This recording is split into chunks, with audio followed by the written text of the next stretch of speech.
പുതിയൊരു വീഡിയോയിലേക്ക് എല്ലാവർക്കും സ്വാഗതം. ഇന്നൊരു വർഷം കുമ്പളങ്ങ അതുകൊണ്ട് മോരുകറി ഉണ്ടാക്കാൻ വിചാരിച്ചു.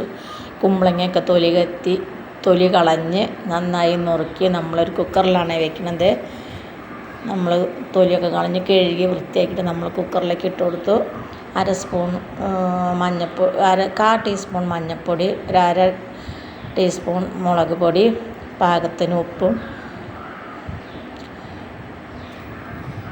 കുറച്ച് ഉപ്പിട്ട് നമ്മൾ ഒരു ഗ്ലാസ് വെള്ളം ഒഴിച്ച് വേവിക്കാൻ വെച്ച് ഇനി നമുക്ക് ഇതിലേക്ക് അത് വെന്ത് വരുമ്പോഴത്തേന് ഒരു വീസിൽ അടിച്ചാൽ മതി. എന്നിട്ട് നമ്മൾ അതിലേക്ക് വേണ്ട അരപ്പ് റെഡിയാക്കുക. ഒരു മുറി തേങ്ങ ചിരകി, കുറച്ച് ജീരകവും, ഒരു 2-3 പച്ചമുളകും നല്ലപോലെ മിക്സിയിൽ നമ്മൾ അരച്ചെടുത്ത് അങ്ങനെ ഒരു വീസിൽ കഴിഞ്ഞ് കുക്കറൊക്കെ തുറന്ന് നോക്കുമ്പോൾ നല്ലപോലെ കഷ്ണമൊക്കെ വെന്തിട്ടുണ്ടായിരുന്നു.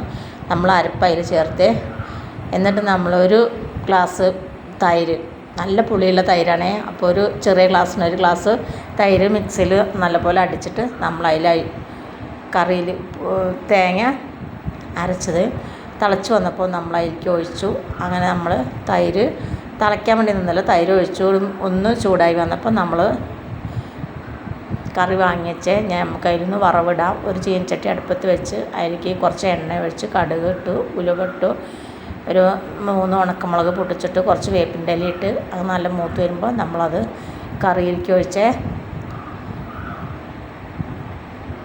എല്ലാവരും എൻ്റെ ചാനൽ ലൈക്ക് ചെയ്യാനും സബ്സ്ക്രൈബ് ചെയ്യാനും മറക്കരുത്. അങ്ങനെ കറി നമ്മൾ വേറൊരു സർവിങ് പാത്രത്തിലേക്ക് ഒഴിച്ച് നാളെ നല്ലൊരു വീഡിയോ ആയിട്ട് നാളെ വരാം. ബായ്.